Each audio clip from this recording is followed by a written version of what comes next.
Alors, je me rends compte qu'on a du retard dans les albums à présenter. Par exemple, on n'avait pas parlé de Batman et Robin Dynamic Duo avec un bon accent français pour vous présenter ça. Mais après tout ça sort en VF, donc pourquoi pas. Et du coup, c'est l'occasion de rattraper un peu ce retard. On va présenter cet album très vite. Alors sa qualité première, c'est le dessin qui est signé Simone Di Meo, un artiste qu'on aime beaucoup, principalement Simone Di Meo, et c'est Joshua Williamson qui scénarise. Alors Joshua Williamson, il a tendance à scénariser un peu tout en ce moment, et on le voit dans beaucoup de titres, et chez différents éditeurs. Et forcément, au bout d'un moment, quand on présente énormément de choses, on n'écrit pas toujours des chefs-d'œuvre à chaque fois. Alors Batman et Robin, moi le duo, je l'aime bien. Par contre, je ne suis pas fan du Robin Damian Wayne. Et en réalité, je n'aime pas trop lorsque les récits mettent en valeur la relation père-fils de Batman et Damian. On va dire que pour moi, Damian, c'est un personnage certes irritant, mais qui a plus d'intérêt quand il est isolé de son père. Et puis j'ai toujours du mal avec Batman qui emmène son fiston au combat dans les rues de Gotham. C'est pas quelque chose qui me passionne et c'est pas forcément ce que j'ai envie de lire. Les meilleures histoires de Batman n'incluant pas ce rapport de filiation. Finalement, je préférais quand c'était Dick Grayson à la bonne époque. J'aime bien aussi un peu la dynamique instaurée avec Tim Drake à un moment donné. Jason Todd, lui aussi, il avait tendance un peu à m'irriter. Mais Damian Wayne, je sais pas pourquoi, j'ai jamais vraiment accroché à cette relation. Alors là, il s'agit d'éponger les dettes de l'époque de Shadow War, donc la relation Bruce-Damian n'est pas au beau fixe, c'est le moins qu'on puisse dire. Les deux vont devoir réapprendre à cohabiter et surtout à tisser enfin ces liens père-fils dont on nous rabat les oreilles depuis très longtemps. Et ils vont affronter le trio terrible qui sont cette fois-ci non plus affublés de masques d'animaux, mais qui ont été carrément transformés en hybrides animaux-hommes.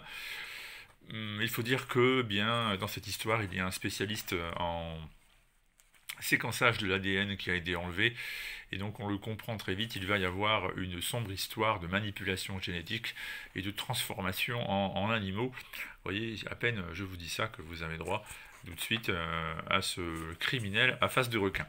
Alors, Simon Ledimeo, évidemment, c'est l'intérêt principal de ces épisodes. Je vous l'ai dit, si vous aimez son style hyper cinétique avec énormément de mouvements, un découpage des pages qui parfois d'ailleurs est à la frontière entre l'extraordinaire mais aussi le difficile à lire parce que, étant donné qu'il n'y a pas toujours les fameuses gouttières traditionnelles pour nous aider et pour guider l'œil, c'est difficile de trouver où sont les points de fuite et de vraiment avoir des repères avec en plus des couleurs sursaturées qui font que parfois c'est un peu compliqué et en même temps c'est très fascinant et il fait un travail qui est remarquable. On l'avait déjà vu dans We Only Find Them When They're Dead chez iComics et c'est un artiste que moi j'aime beaucoup vraiment parce qu'il fait des choses différentes qu'on reconnaît au premier coup d'œil. Il a son style, sa patte et c'est après tout ce qu'on demande aujourd'hui à beaucoup d'artistes. Donc pour moi, cet album vaut surtout par Simone et Di Meo, encore une fois, je répète, Williamson est loin de signer son scénario le plus original. Alors à la fin, on trouve aussi un annual où là, la relation père-fils est vraiment exagérée avec les deux qui partent faire du camping et qui finalement vont se retrouver impliqués là encore dans une sombre histoire avec des criminels. Alors c'est Howard Porter qui dessine, alors ça change complètement au niveau du style, mais moi j'aime plutôt bien.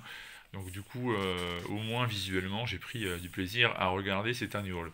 Alors visuellement par contre, il n'y a pas que du plaisir parce qu'il y a aussi un épisode à l'intérieur, vous voyez, je vous montre ça là, avec Damian Wayne qui est obligé par Bruce de s'inscrire dans une école et de récupérer une vie plus ou moins normale d'ado de son âge. Et il va se mêler au club de foot de l'école. On va avoir droit à un épisode qui ressemble plus à du manga Olive et Tom qu'à autre chose. Et c'est un épisode assez déroutant, à la fois par ce qu'il raconte, mais surtout par le style de Nicolas Zimesja. Alors c'est très difficile à prononcer correctement. L'artiste qui, pour moi, n'est pas du tout ce que j'attends d'un comic book chez DC Comics. C'est pas très joli. C'est le moins qu'on puisse dire. Et bon, voilà, on va les regarder par exemple. On peut pas dire que ça soit d'une beauté effarante. Et ça vient un peu gâcher l'ensemble parce que à côté, bah oui, à côté de Dimeo, déjà c'est difficile de faire bonne figure. Alors en plus, si on a ce genre de dessin, c'est sûr que la différence elle saute aux yeux. Bref, Batman et Robin, bah, c'est pour les fans des deux personnages, c'est clair. Néanmoins, dessin très beau, très efficace. À vous de voir. Vous verrez, il y a beaucoup de sorties chez Urban en ce moment. On vous parlera très bientôt de Green Lantern, de la suite des Titans, et puis surtout du stupéfiant Wonder Woman que vous devez absolument vous procurer. Le Wonder Woman de King et Sampere. On s'y arrêtera en détail. A très vite.